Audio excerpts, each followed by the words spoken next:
DMTV Info, votre chaîne d'information en temps réel. La politique, la santé, le sport, les faits de société, la musique, les rumeurs et bien plus encore. Vous découvrirez cela dans notre chaîne DMTV Info.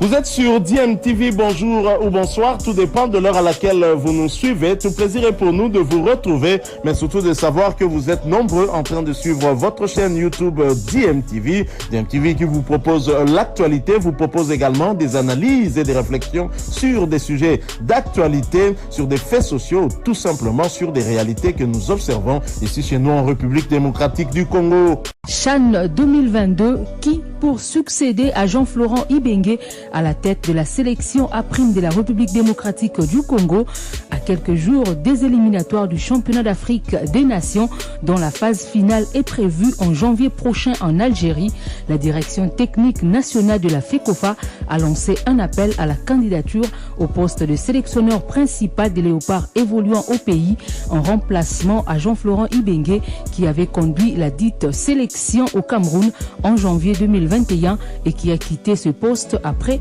sa signature à la Renaissance sportive d'Eberkane en Botola Ligue 1 au Maroc.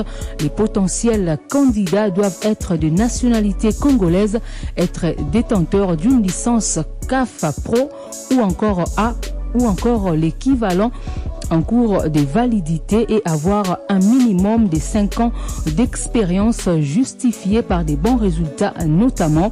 Ils doivent soumettre leur candidature rédigée en français au plus tard le 13 avril 2022 à 16h de Kinshasa. Quittons les A' pour parler des A. L'élimination des fauves congolais continue de défrayer la chronique. Le président sportif du tout-puissant Mazembe a analysé cette contre-performance des Congolais éliminés par les Lions de l'Atlas du Maroc lors du 3e et dernier tour qualificatif au Mondial Qatar 2022. Pour Moïse Katumbi Chapwe, la faute incombe à la Fédération congolaise de football association suite à l'absence de joueurs évoluant au pays dans la sélection. Je vous propose de l'écouter. Nous ne pouvons pas déplacer les débats de l'équipe nationale. Le gouvernement et le chef de l'État, ils ont tout fait.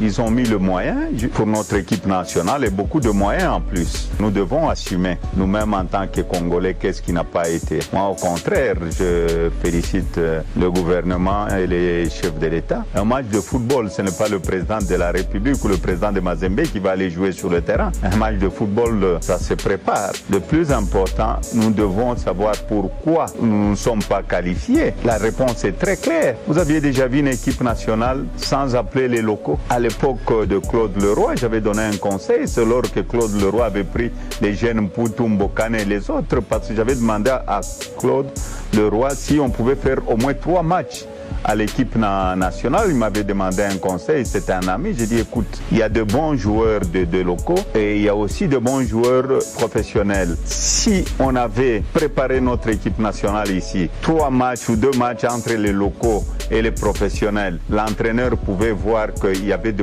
bons joueurs aussi. Et là, il pouvait avoir l'ossature d'une très bonne équipe qui allait se qualifier pour la Coupe du Monde au Qatar. Mais moi, je n'aime jamais fuir mes responsabilités. Nous devons assumer, nous tous en tant que Congolais. La faute surtout incombe à l'organe technique qui est la FECOFA. C'est des choses comme ça, vous vous adressez aux dirigeants de club. Qu'est-ce que vous voulez que nous puissions faire prochainement? Et au lieu d'aller chercher à aller jouer, je ne sais pas où, tout ça, la préparation s'est faite au pays. Moïse Katumbi Chapwe, président sportif du tout-puissant en Mazembe de Lubumbashi, il répondait aux questions de nos confrères de Nyota Télévision basée à Lubumbashi. En Coupe de la Confédération, le tout-puissant Mazembe affrontera Pyramide Football Club d'Égypte en quart des finales de la Coupe de la Confédération. Voilà, la rencontre aller est prévue le dimanche 17 avril courant au Caire en Égypte et le retour une semaine plus tard dans l'antre de Corbeau à Lubumbashi. Les autres affiches prévoient Al Masry, Renaissance sportive de Berkane, Simba Sporting Club de Tanzanie contre Orlando Pirates d'Afrique du Sud, Al Ittihad contre Al Ahly Tripoli de la Libye. Hello DRC. This is Clarence Seedorf, the only player in history to have won the UEFA Champions League with 3 different clubs 4 times. I'm excited to bring the UEFA Champions League trophy to celebrate with all the passionate football fans in DRC at the Heineken UEFA Champions League Trophy Tour. I'll be in Kinshasa on the 5th and 6th of April, 2022. Join me for an exciting and unmissable UCL experience. I look forward to seeing you there. Trophy Tour dans le but d'offrir aux fans africains l'occasion de se rapprocher de l'emblématique trophée de la Champions League de l'Union sportive de l'Union européenne de football association et des héros du jeu. Heineken, sponsor officiel de la plus prestigieuse compétition au niveau de club, a emmené à Kinshasa l'ancien international néerlandais et quadruple vainqueur de l'épreuve ainsi que la coupe aux grandes oreilles. Ce Trophy Tour de la Champions League passera par plusieurs villes du continent, notamment Addis Abeba en Éthiopie, Maputo au Mozambique, Lagos et Abuja au Nigeria, en plus de Kinshasa qui accueille pour la deuxième fois le trophée après son passage en 2013. Clarence Seedorf, ambassadeur du Trophy Tour, qui a un lien historique avec le trophée, n'a pas manqué de remercier les organisateurs pour l'opportunité lui offerte de communier avec les passionnés du football en République démocratique du Congo. Set foot here in Kinshasa, capital of DRC. I was planning to come here. Je suis très heureux de mettre finalement des pieds ici à Kinshasa, la capitale de la RDC. Nous savons aussi très bien que la RDC est le premier pays africain à avoir participé à la Coupe mondiale en 1974. Donc sur un point de vue footballistique, je pense qu'il y a beaucoup d'histoires que nous pouvons partager ici en RDC. Il y a aussi plusieurs joueurs qui ont émané de ce pays, notamment Claude Maillet et Makelele, parce que je suis un peu coupable d'être dans l'historique des tours de cette coupe. Parce que moi-même, je l'ai emmené au Moyen-Orient, en Afrique du Sud et dans différents pays. Et ça a inspiré aussi à une tête de faire la même chose. Et je suis heureux qu'aujourd'hui, je suis ambassadeur. Je prends part aussi dans le tour avec ces troupes et continuons à persécuter.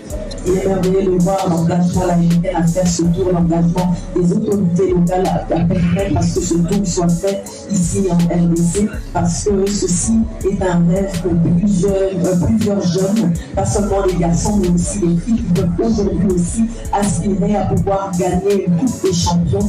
Donc, pour tous ceux qui seront partie prenante à ces assises, à ce tour, je vous invite réellement à y participer pleinement, parce que c'est une joie pour tous et pour tous. C'est une opportunité qui n'arrive pas tout le temps. Donc, j'aimerais vraiment que tout le monde se joigne à cette célébration et en profite. C'est une fierté de tous.